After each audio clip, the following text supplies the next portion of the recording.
जय हिंद। आज हम बात करेंगे अमर शहीद भगत सिंह। हमारे अमर शहीद भगत सिंह का जन्म सन 1907 में दयालपुर नामक गांव में लाहौर में हुआ था, जो कि वर्तमान पाकिस्तान में है। इनकी माता विद्यावती कौर और पिता किशन सिंह थे। ये बचपन से ही किताबें पढ़ने के बहुत शौकी थे।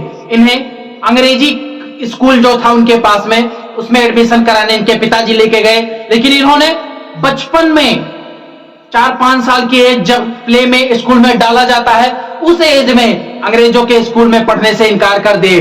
फिर इन्हें दयानंद एग्लो पद्धति के द्वारा पढ़ाई शुरू की और ये पढ़ने में इतने तेज थे कि अपने स्कूलों के किताबों के अलावा लाइब्रेरी में बैठकर सैकड़ों किताबें पढ़ लिए। बचपन की बात है ये क्रांतिकारियों की किताब, विभिन्न प्रकार के देशों में जो मांगे हो रही थी स्वतंत्रता के लिए, उसके बारे में बहुत पढ़ाई किए। इनके दिमाग में सिर्फ आजादी आजादी आजादी चल रही थी। ये 12 से 13 साल के थे सन 1919 में, तब जलियांवाला बाग हत्याकांड हुआ और ये 12 से 13 साल की उम्र में 40 किलोमीटर पैदल जाकर और जलियांवाले बाग हत्याकांड के जहां हुआ था उस जगह गए और बहुत ही दुखी हुए। वहां जो मिट्टियां थी वो खून से लथपथ थी, इतनी गोलियां चलाई गई थी। उसके पास एक कुआं था, लोग गोलियों से बचने के लिए उस कुएं में कूद गए थे और कहा जाता है कि उस कुएं से आज भी अगर पानी निकाला जाता है तो उसमें खून की बूंदें दिखाई देती हैं। शहीद भगत सिंह वहां से जो खून से लथपथ मिट्टियां थी उसे एक शीशी में भर के और अपने घर लेके आए। तब उनकी बहन ने पूछा, भाई इतने देर कहां थे, तुम कहां गए थे और इतने परेशान क्यों हो? तब भगत सिंह ने कहा, ये हमारे भारतीयों का खून है। इस खून से ये लथपथ मिट्टी ये हमें सिखाती है कि हमें इस खून का बदला लेना है और मैं इस खून का बदला उन अंग्रेजों को यहां से भगा कर लूंगा। इनके पिता खेती करते थे। ये तब 12 से 13 साल के मात्र थे। इनके पिता जब खेती करते थे तो वह आम की गुठली लगा रहे थे। तो ये जाकर पूछे, पिताजी आप ये आम की गुठली क्यों लगा रहे हैं जमीन में? उन्होंने बोला कि ये पेड़ होगा, पौधा होगा, बड़ा होगा, फिर इसमें आम फल लेंगे। तो ये सोचे, मैं बड़ा होके एक बंदूक लाऊंगा और उस बंदूक को जमीन में लगाऊंगा ताकि वो बड़ा होगा, पेड़ होगा और उससे बंदूक फलेंगे और हम कई लोग मिलकर उस बंदूक से आजादी लाएंगे। ये जुनून था बचपन में भगत सिंह के अंदर। और इसी बीच लगभग सन 1920 में महात्मा गांधी असहयोग आंदोलन चला रहे थे, जिसमें अंग्रेजों का बहिष्कार किया जा रहा था। मतलब इसमें तनिक भी हिंसा नाम की चीज नहीं थी, बस सिर्फ अंग्रेजी सामानों का बहिष्कार किया जा रहा था। हम अंग्रेजी दारू नहीं लेंगे, अंग्रेजी कपड़े नहीं लेंगे, अंग्रेजी सामानों का बहिष्कार करेंगे। यही महात्मा गांधी का मेन उद्देश्य था। हिंसा 1% न थी इस आंदोलन में और बहुत प्रबल प्रभावकारी था ये आंदोलन। और इसी आंदोलन में भगत सिंह भी शामिल हो गए। इसी बीच आंदोलन गोरखपुर, उत्तर प्रदेश के गोरखपुर के पास एक चौरी चौरा नाम का स्थान है, वहां पहुंचा। वहां कुछ अंग्रेजी शराब की दुकान थी और अंग्रेजी कपड़े भी उस मार्केट में बिक रहे थे। तब क्रांतिकारियों ने वहां शोर लगाया कि अंग्रेजों बाहर जाओ, गोरों बाहर जाओ, हम तुम्हारा कपड़ा नहीं लेंगे, हम तुम्हारे शराब की दुकान नहीं चलने देंगे। तो जो वहां का जमींदार था, मतलब जिसके अंडर में वो सारी दुकानें चल रही थी, वो वहां के पुलिस थाने में गया। अंग्रेजी पुलिस इंस्पेक्टर से कहा कि ये लोग हमारी दुकान बंद करा देंगे तो हमारा खर्चा कहां से चलेगा, और हमारा नहीं चलेगा तो हम आप लोगों को कहां से देंगे। तब अंग्रेजी पुलिस आए और हवाई 3-4 फायरिंग की, लेकिन वहां भीड़ लगभग 4000 की थी और वो भीड़ बिल्कुल एक अंगुल भी पीछे हटने का नाम नहीं लिया। तब अंग्रेजी पुलिसकर्मी ने लगभग 3-4 आंदोलनकारी पर गोली चला दी, लेकिन ये पुलिस तैयार नहीं थे। 3-4 लोगों को मारने के बाद इनके बंदूक से गोली खत्म हो गई और भीड़ आक्रामक रूप ले ली। इन लोगों को मारने पीटने लगी। इन लोगों के पास एक चारा था, भागना, और ये लोग उसे अपनाए और भाग के जाके जेल में खुद को बंद कर लिए कि यहाँ तो ये लोग अंदर नहीं घुस पाएंगे। ये लोग लाठी डंडा से इधर उधर पहुंचे, ये लोग नहीं मिले, बस आग लगा दी पूरी जेल में और लगभग 22 पुलिसकर्मी वहीं फ्राई हो गए। 1922 फरवरी में 22 पुलिसकर्मियों को फ्राई कर दिया उसी में। तब महात्मा गांधी को लगा कि ये तो गड़बड़ हो गया। अहिंसा का पथ अपनाना था इन लोगों को, लेकिन ये लोग हिंसा का पथ अपना लिए हैं, जो कि अब गलत हो गया है। और महात्मा गांधी ने असहयोग आंदोलन बंद कर दिया। इससे आंदोलनकारी दो गुटों में बट गए। एक जो महात्मा गांधी की तरफ थे वो हिंसा नहीं करते थे, वो नरम दल के हो गए, लेकिन भगत सिंह के तरफ एक गरम दल के हो गए। भगत सिंह ने सोचा कि अब हमें लड़ाई करनी होगी, इस तरह से कुछ नहीं मिलने वाला। जबकि वह पहले महात्मा गांधी का पूर्ण रूप से साथ दे रहे थे कि हम असहयोग से, क्योंकि अगर महात्मा गांधी इस आंदोलन को वापस ना लिए होते तो शायद हमें आजादी पहले ही मिल गई होती। फिर भगत सिंह ने यह प्रण किया कि अब हमें लड़ाई करनी होगी और आजादी मांगनी या पानी नहीं, छीननी है। यह हमारा अधिकार है, हम अपने हक को छीन लेंगे। और भगत सिंह लाला लाजपत राय का कॉलेज ज्वाइन किए, जिसमें ये अपने कोर्स के अलावा लगभग 300 किताबें पढ़ डाले। और इन 300 किताबों को पढ़ने के बाद इनमें जुनून जज्बा 3 गुना बढ़ गया।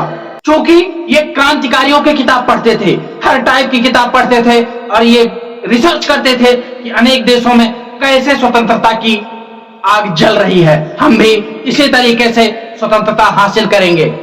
तब हर माओ की तरह इनकी माँ भी शादी की रट लगा दी, बेटा शादी कर ले, बेटा शादी कर ले, बहू आएगी तेरा ख्याल रखेगी, तुझे खाना बना के खिलाएगी और मेरा भी ख्याल रखेगी, मैं कितने दिन खाना बना के तुझे खिलाऊंगी। तब भगत सिंह ने कहा कि माँ दुल्हन मेरी दुल्हन नहीं होगी, आजादी ही मेरी दुल्हन होगी। और रात को चिट्ठी लिखकर भाग गए घर से। इसीलिए कहा जाता है कि भगत सिंह जन्मे तो पड़ोसी के घर में, हमारे घर में नहीं, क्योंकि वो सब कुछ छोड़कर, अपना घर बार छोड़कर भाग गए थे और घर से निकलकर ये पंडित आजाद की टीम ज्वाइन कर लिए। लेकिन उस समय बहुत प्रॉब्लम थी इन लोगों के पास कि इन्हें हथियार के लिए पैसे नहीं थे, अपने खाने पीने के लिए भी पैसे नहीं थे। तब सन 1925 में इन्होंने काकोरी ट्रेन डकैती का प्लान बनाया कि अंग्रेजों के रसद के सामान और सारे खजाने जो आते हैं ट्रेन से, उसे हम लोग लूट लेंगे और उससे अपना खर्चा चलाएंगे, अपने हथियार लाएंगे और हम उन्हीं के सामानों से अपनी स्वतंत्रता दिलाएंगे। इन्होंने अंग्रेजी खजाने को लूटा, लेकिन पकड़े गए। राम प्रसाद बिस्मिल और अशफाक उल्लाह खां को फांसी हुई। तब भगत सिंह को ये वाक्य याद आया, सरफरोशी की तमन्ना अब हमारे दिल में है, देखना है जोर कितना बाजुए का दिल में है। कि ये हमारे सैनिकों को फांसी दिए हैं, मैं इन्हें पूरा देश छोड़ाऊंगा, इनसे अपना देश छीन के और इन्हें चुन चुन कर मारूंगा। ये जज्बा आ गया हमारे भगत सिंह में। उसके बाद इन्हें अपनी टीम बनानी थी। ये दशहरा ग्राउंड में गए और अपने पर्चे बांटने लगे कि आप लोग हमारी टीम में आइए, हम स्वतंत्रता लाएंगे। लेकिन उस बीच ये पकड़े गए और कोर्ट चाहती थी कि इन्हें बेल भी ना मिले, क्योंकि ये इतना बड़ा अपराध तो किए नहीं थे, सिर्फ पर्चा ही बांट रहे थे। तो इन्हें बेल तो मिल जाती, लेकिन बहुत कठिन बेल कर दिया कि 60,000 तुम्हें अपने बेल के बदले देना होगा। आज के 90 साल पहले 60,000 रुपए, आप सोच लीजिए एक बार, आज अगर आम आदमी को कह दिया जाए कि 60,000 रुपए दो तुरंत, तो आम आदमी आज 2023 में 60,000 रुपया नहीं दे पाएगा। और आज के 90 साल पहले भगत सिंह ने खेत बेचकर, घर बेचकर और 60,000 रुपए अदा किए और छूट कर आए जेल से, दोबारा तैयारी शुरू कर दी। आजादी को हासिल करने की तैयारी ये दोबारा शुरू कर दी। सन 1928 में जब ये 20 साल के थे, तब लाला लाजपत राय के साथ साइमन कमीशन गो का नारा लगाते हुए इनके आंदोलन में शामिल हो गए। क्योंकि इनके विचार तो नहीं मिलते थे, क्योंकि लाला लाजपत राय नरम दल के थे और भगत सिंह गरम दल के थे। लेकिन इन्हें जो अच्छा लगता था वो ये करते थे। इन्हें सिर्फ आजादी से मतलब था, इनके दिमाग में सिर्फ आजादी आजादी आजादी थी। लेकिन अंग्रेजों ने इन पर लाठी चार्ज किया और लाला लाजपत राय की मृत्यु हो गई उसी लाठी खाने से। इतनी लाठियां मारे कि इन्हें हॉस्पिटल ले जाने के बाद हॉस्पिटल में दवा नहीं हो पाई और इनकी मृत्यु हो गई। और भगत सिंह के सर पे इस बदले का बोझ बढ़ता जा रहा था, क्योंकि ये बोले ये तो हमारे पिता समान थे, मैं इनके मृत्यु का बदला जरूर लूंगा। अब भगत सिंह ने सोचा, जेम्स स्कॉट ने जिन्हें इन पे लाठी चलवाई थी उनको मार के हम लाला लाजपत राय का बदला लेंगे।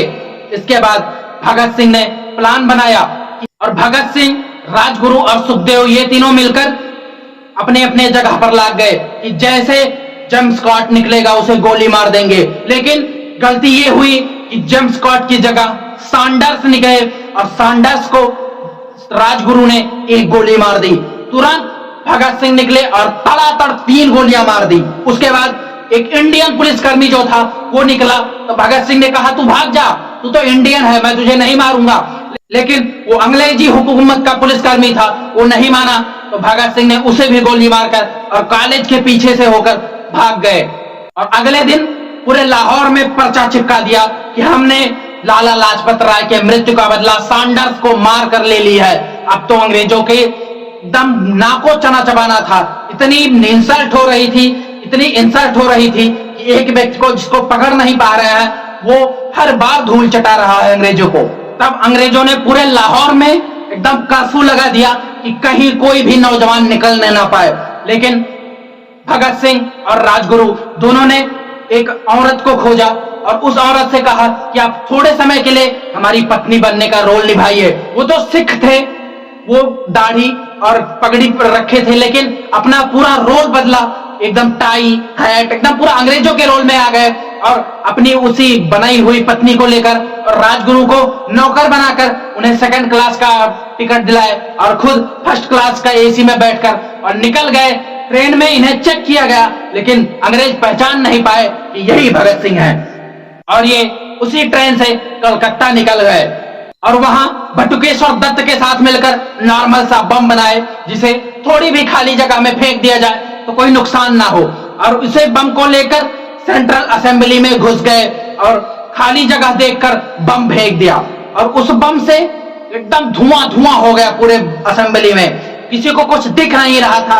ये चाहते तो वहां से भाग सकते थे, लेकिन ये सिर्फ इंकलाब जिंदाबाद करके कुछ पेपर उड़ाए जिसमें लिखा था कि बहरों को आवाज नहीं सिर्फ धमाका सुनाई देता है, और इंकलाब जिंदाबाद का नारा लगाए थे, वहीं खड़े रहे।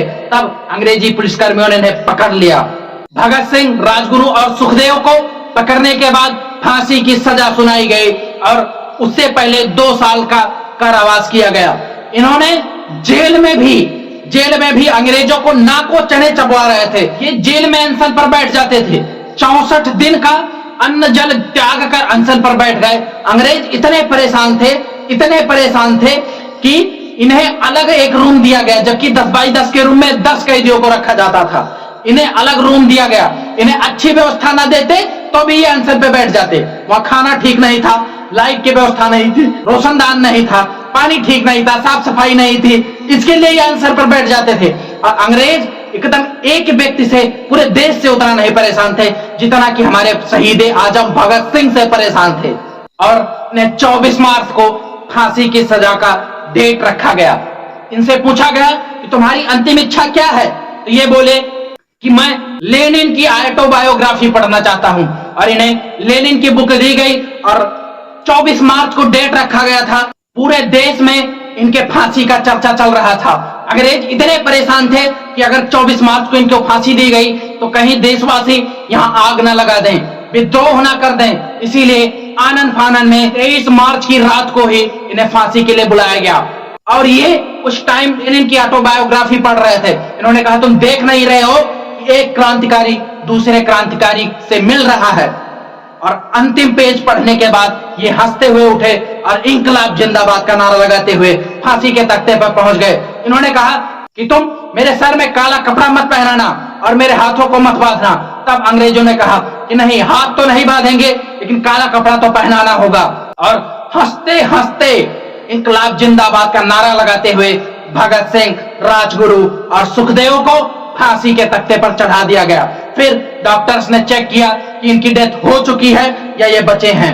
इन अमर शहीद भगत सिंह को मैं सलाम करता हूं, लेकिन कुछ ऐसे इतिहासकार, अंग्रेजी इतिहासकार हैं जो इन्हें आतंकवादी लिखते हैं। अरे आतंकवादी किसे कहते हैं जानते हो? जो अपने हक के लिए लड़ाई लड़े उसे आतंकवादी नहीं कहते।